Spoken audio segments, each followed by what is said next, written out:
Sino sa atin nakakaalam who is the number one nickel producing country in the world? Number one. Wala. Number two. Tayo. The richest is Indonesia. The number two, tayo, Pilipinas. Nickel is so much in demand because batteries.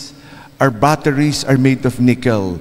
At namin ng batteries, hindi mga telepono, pati kotse ngayon, no? Gawa ng nickel.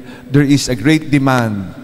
And we are the second biggest nickel producing country in the Philippines. Our country is so blessed. Amen? Super blessed. Super blessed. Anong problema? Kahapon, meron kaming speaker, taga-UP, nakalimutan ko yung pangalan eh.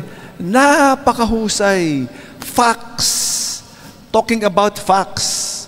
I-google nyo lahat ng sinabi niya. Ipapakita ko sa inyo isang araw about facts. Kung paano tayo ninoloko. Hindi lang sa nickel, hindi lang sa yung nakita natin na korupsyon. Nako, ganyan pa lang. Tip of the iceberg pa lang. Kung paano tayo naabuso. Dito. Pag makita mo, wow! Pero ang pag-aabuso sa atin, sa lahat ng aspeto. Sa health, yung PhilHealth, di ba? Sa edukasyon, ang number one na nasa budget, education, di ba? Pero hindi. Pinapalabas nila health, education. Kasi pati yung PMA na sinama nila doon. Hindi naman edukasyon yung PMA eh. Yung PNP, sinama nila sa education. Hindi naman education yun eh. Defense yun eh. Pero sinama nila. So, hindi naman ang nasa budget. Ang lumalabas, ang number one nasa budget ay DPWH. Diba? So, pero ano lang yan? Tip of the iceberg lang. Kasi, sa lahat ng aspeto, no? Grabe. Hindi lang kaliwat kanan, sa taas, sa baba, diagonally, horizontally, lahat. Lahat ng aspeto, minaldas. Pag makita mo, sabi mo, wow! Wow! Paano tayo makakabangon dyan? Di ba? Unbelievable. Unbelievable, no? And that is what we know. Kaya naman, baka hindi ako ginugol ko eh, bago magsimula eh. I forgot the exact words. I think 85% of yung yaman natin nasa kamay ng ilang tao lamang. Pinaghahati-hatian natin, pinagpapatay-patayan natin yung 15%. No? As we know, pero sa totoo lang, baka mas malaki pa sa 85%. No? 85%.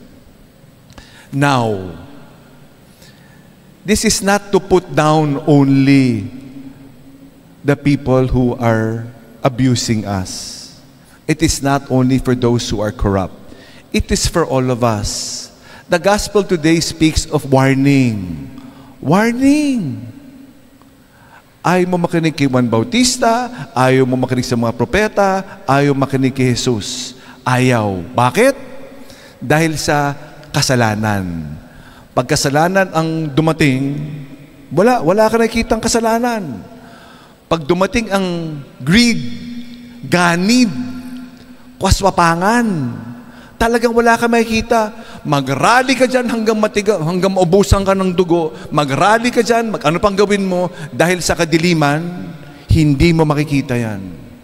Dahil sa kasalanan. Nothing. Nothing. Dumating man si Jesus ngayon, deadma. Deadma. Kasi yan ang epekto ng kadiliman. Imagine. But then, we have a God who is in control. Amen? Siya naman ang bahala eh. There is a general Magpapantay-pantay rin yan sa katapusan ng panahon. Pero what can we do? What can we do? We do not just condemn because we ourselves are guilty. I am guilty. The church is guilty for not leading us, for not providing. We are all guilty with our own small way. This is a warning for all of us, the church included, I myself included. What can we do? What can we do? We pray for people who abuse power. We want these people not to go to hell. If we wish them to go to hell, kasalanan rin eh. No matter how corrupt these people are, we pray, magbalik loob para sama-sama tayo magkita sa langit. Amen? Pag ayaw mo sila makita sa langit, hindi rin tayo makakapasok sa langit. If we wish them hell, cannot be. Because God is all loving and all merciful. So we have to do our share. We pray. We pray, no? We pray for conversion. Let us not lose hope. Let us not lose hope. We are enlightened by this, or are we depressed by all these figures, no? It is factual. I-google nyo, lalabas yan. Yung present sa amin, kukunin namin at ipapakita sa inyo. Papakita para kayo'y ma-depress rin, katulad na na-depress kami kahapon, di ba? Makakagulat, di ba? Yun yung nakikita natin. Iba pa yung hindi natin nakikita. But it is a whole system. How do we replace such a system?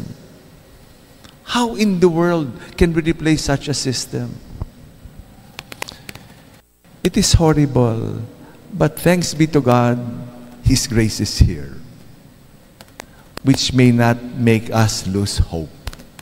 We ask our saint today, Saint Robert Bellarmine, to intercede for us, to pray for us. Amen.